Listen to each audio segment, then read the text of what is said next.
From Caracas, Venezuela, my name is Reagan Des Vignes and this is From the South, teleSUR English's daily news show. We begin here, where the streets of central Caracas have been packed with marchers demanding peace.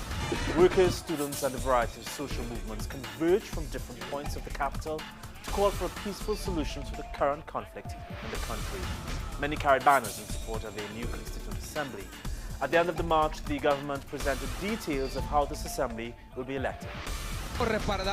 We are here to support President Maduro's call and the proposal for how the Constituent Assembly will be elected. For those of us who support the revolution and want peace, we think this call for dialogue is the way to minimize our political differences, giving people the chance to vote. Pictures of a young black man being set on fire by opposition protesters in Venezuela have caused widespread revulsion. Some opposition leaders have repeated claims that the man, Orlando Figueira, had been stealing. But speaking to teleSUR, Figueira's father said it was because he was a Chavez supporter. There are many versions, but he said to me, "No, Dad, when I was coming through Altamira, a group of opposition supporters appeared and said, 'Hey, black guy, are you a Chavista or opposition?' He said, 'What's the problem what I am?' And they told him, 'You'll see what we do to Chavistas.'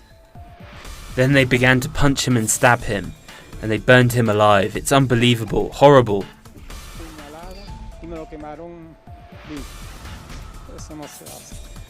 A group of Caribbean intellectuals and activists have come together to call for a Caracas fact-finding mission to Venezuela. The group contains members from Trinidad and Tobago, St. Lucia, Barbados, and others who attended the National Constituent Assembly discussion in Caracas. They ask that the governments of the Caribbean respect Venezuela's sovereignty and refrain from interfering in the country's internal affairs. To Colombia now, where the President Juan Manuel Santos is sending high-level delegation to the impoverished regions of Buenaventura and Chocó, where civic strikes are into their second and third weeks respectively. The President said the delegation would listen to the community's demands and seek to negotiate an end to the regional stoppages. Brazilian police have arrested a senior advisor to the President Michel Temer as part of an investigation into a suspected corruption scheme involving overcharging in the renovation of a soccer stadium in Brasilia.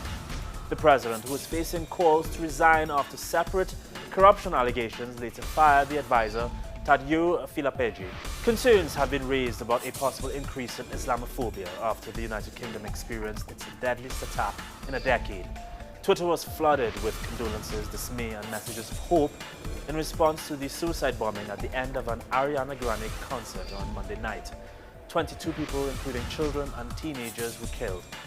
The Islamic State group reportedly claimed responsibility, and some Twitter users placed blame on the Muslim community. Spanish police have arrested former Barcelona Football Club president Sandro Rosell in a money laundering operation.